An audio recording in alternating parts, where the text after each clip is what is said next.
In Shinjo City, Hitman Sakata finishes sharpening his blade and takes off in his fancy car. Later in a house near the beach, some Yakuza thugs report to their boss Kawano that a new gang is trying to take over the city. Irritated by his men's incompetence, Kawano puts a knife inside one of them and slashes his face. Meanwhile outside, Sakata sneaks around and brings down every guard on his way. When blood starts dripping through a window and a man's legs appear on another, the men finally realize there's an intruder and rush to take Kawano to safety. While Sakata continues to fight and kill thugs on the roof, the men try to leave with Kawano through the door but bodies block it, so they take him to the second floor instead. Sakata expertly uses his blade to end the thugs coming after him, sending them rolling down the stairs. Eventually Kawano reaches his car only to discover the driver is already dead. After slashing a few more guys, Sakata is thrown through a glass door by a gangster. They start fighting hand to hand, using any object or piece of furniture found in the room. Sakata falls and the man sits on him to stab him, but Sakata cuts off his hand and leaves him to bleed to death on the floor. Then he goes to Kawano's bedroom and uses the thug's body as a shield against Kawano's shots. A terrified Kawano tries to escape through the balcony, but Sakata quickly catches up and finally kills him. When a thug tries to shoot Sakata by surprise, he's killed first by Sakata's handler Fujita. On their way out, Fujita pays Sakata for this mission and asks him not to retire, but Sakata refuses because his family is his priority now. All this is seen by someone in the shadows. Afterwards, Sakata goes home to his wife Aoi and his daughter Ryo and takes a shower before dinner. While Sakata is changing, he hears his family screaming and finds some men wearing demon masks surrounding his family. They thank Sakata for getting rid of Kawano's gang because now their group called the Kimengumi can control the city. When one of the men grabs Ryo, Sakata tackles him and gets ready to shoot him, but he freezes when another thug shoots something on the table.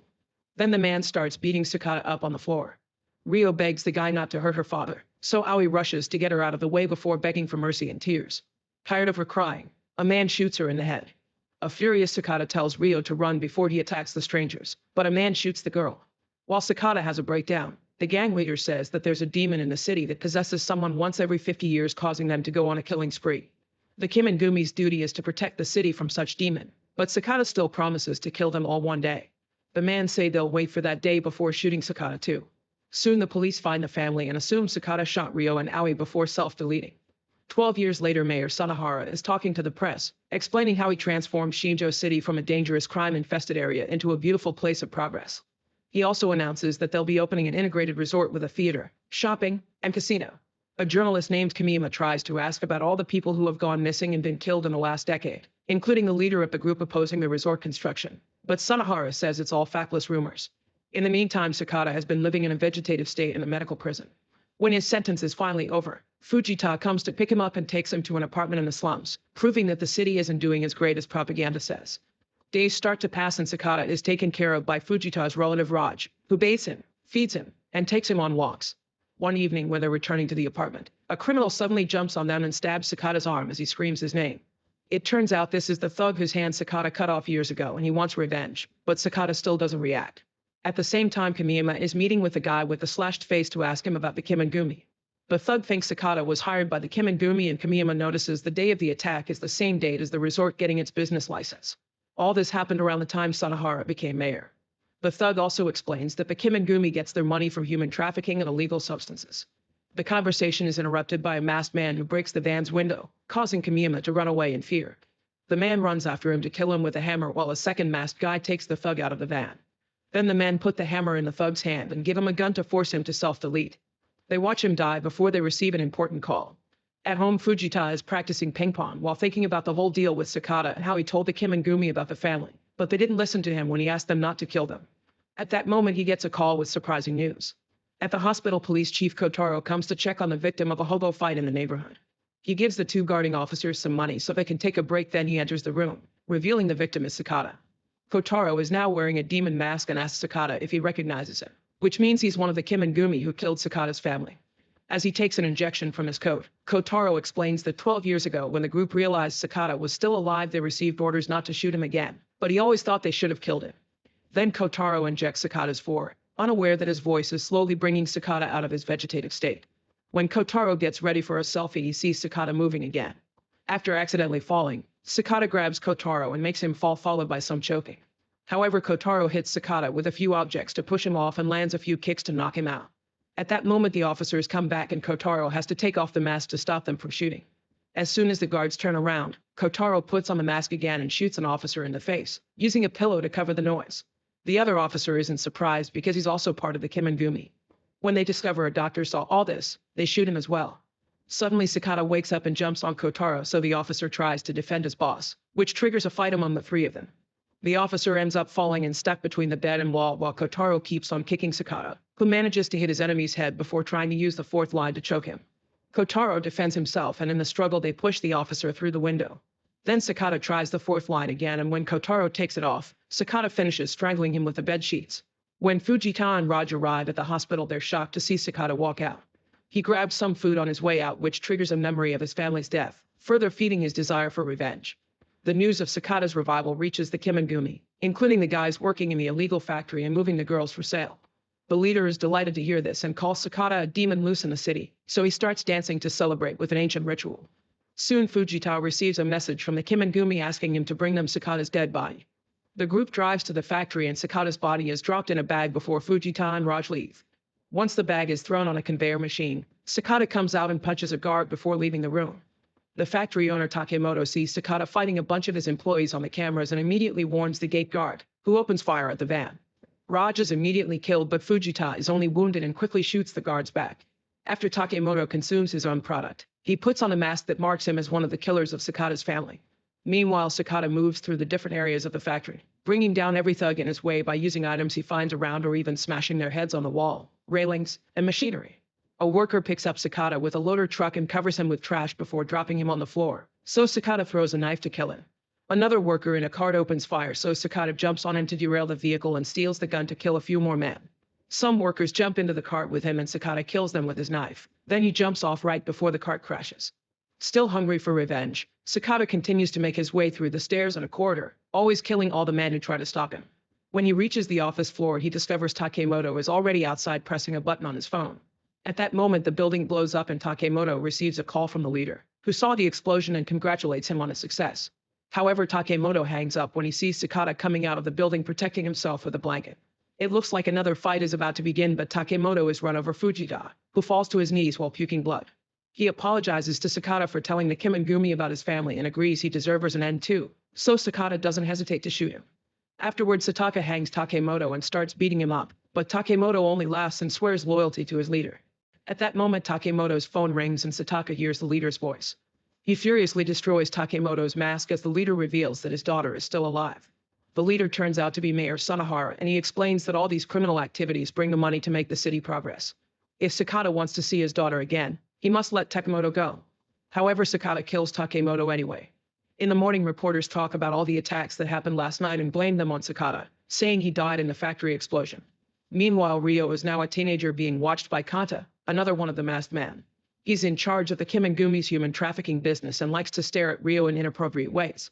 Sunahara calls him and orders him to find Sakata, who has been hiding since the incident. In a humble neighborhood, police officer Takagawa returns to his apartment and notices the window was open before being startled by Sakata. It turns out that many years ago Sakata saved Takagawa's life, and since then the officer has been passing him information. Takagawa shows Sakata a video of the Kimengumi killing the CEO of a security company. He also has the finger of the victim. Now that company handles the security at the new resort. After stealing Takagawa's gun, Sakata goes to the security company headquarters and kills thugs on every floor until he finds a small living space. While Ryo hides behind a couch, Sakata finds a board full of pictures of his daughter with Kana posing as her father. At that moment, Kana comes in and the men immediately start to fight. While Ryo uses the chance to run away, Sakata overpowers Kanta and starts throwing him against the furniture all over the room. Kanta retaliates by hitting Sakata with a table before trying to shoot him, but Sakata dodges and starts fighting him for the gun. When Kanta hits him with a decoration to bring him down, he also insults him, and Sakata finally realizes this is the guy that killed his wife. The gun is jammed, so Sakata is about to end this, but suddenly Ryo comes back and calls Kanta father before shooting Sakata with her school bow. Sakata is too shocked to dodge and the arrow hits him in the chest before Kanta pushes him through the window. Kanta then looks out and discovers Sakata is escaping in a car. It turns out Takagawa is driving Sakata around and takes him to a safe spot where he can remove the arrow and take care of the wound. At that moment, Takagawa gets a call from Sunahara, who saw him on the cameras and asks him to pass the phone to Sakata. Then Sunahara tells Sakata that if he wants to see Ryo again, he must come to the resort. Without caring about his wound, Sakata drives to his hideout to grab his old blade and fancy car. Meanwhile, Ryo is locked up in a room at the resort. There are guards on every floor and every corner with plenty of weapons. Suddenly, Sakata's empty car appears outside as a distraction while Sakata himself sneaks inside to start killing thugs with his blade and the guns he takes from the dead man. He also uses any objects in the room like cargo carts and the fire extinguisher. When he takes the stairs, the fight continues, and Sakata never stops killing men as he keeps going higher and higher. Most of the thugs are easy to kill, but eventually he finds a guy with a sword who manages to hurt him before he gets killed too. Pushing through the pain, Sakata keeps going until he encounters Kanta. The men fight again, and at first it seems their skills are on the same level. As he dodges attacks like a pro, Kanta complains about Sakata showing up right when Ryo's body is starting to develop, offering creepy descriptions of her. Kanta is about to stab Sakata, but he stops the blade and only gets a scar on his cheek. Then Sakata steals the blade and stabs Kanta's eye before hitting him in the head to knock him out. More thugs come after him, so by the time Sakata makes it to the last floor, he's exhausted. When he enters a room, he's shocked to find Ryo, who doesn't recognize him. This distraction allows the last masked man named Jin to knock Sakata out. Moments later, Sakata is taken to Sanahara, who tells Ryo about the legend of the city demon. Sanahara wants Sakata to become that demon and gets his sword ready to kill Ryo, only for Takagawa to burst in with open fire. Most of the guards quickly die, and Sanahara uses one of his men as a shield to leave the room. Sakata calls Ryo's name, and his words make her remember the day of the incident, revealing that the shot had hit her toy. She runs to hide with Takagawa while Sakata fights Jin, who uses a metal staff. Sanahara returns to watch how easily Jin overpowers Sakata, who manages to only land a hit or two while Jin continues to beat him up. However, after lots of struggle, Sakata finds an opening and stabs Jin before throwing him on the stairs. Afterwards, Sanahara takes off Jin's mask, revealing he's his twin brother, except Jin has a burn mark on his face. A flashback shows how they were kept apart as kids at first, but once they met, Jin would do anything for Sanahara, even kill. Meanwhile, Takagawa is trying to leave the building with Ryo, who decides to go back for her father. After putting on his mask, Sanahara starts fighting Sakata using his sword. Since Sakata is already heavily wounded, it's easy for Sanahara to slash him over and over until he cuts off Sakata's free hand. This isn't enough to stop Sakata, who keeps dragging his weak body to throw more attacks. Sanahara blocks all his blows but still gets excited because he sees that Sakata has truly become the demon of the city. Both men suddenly attack and stab each other at the same time, so Sakata uses the chance to unmask Sanahara and finally kill him with a blow to the head. Then Sakata rolls down the stairs and notices Ryo saw everything. She tries to come closer, but at that moment Kanta reappears to shoot Sakata. Next, Kanta tries to reunite with Ryo, who doesn't want anything to do with him now that she remembers he killed her mom. He begs for her attention, and Sakata appears behind him to finally kill him with his blade. Sakata collapses in Ryo's arms and offers a few words of affection before dying.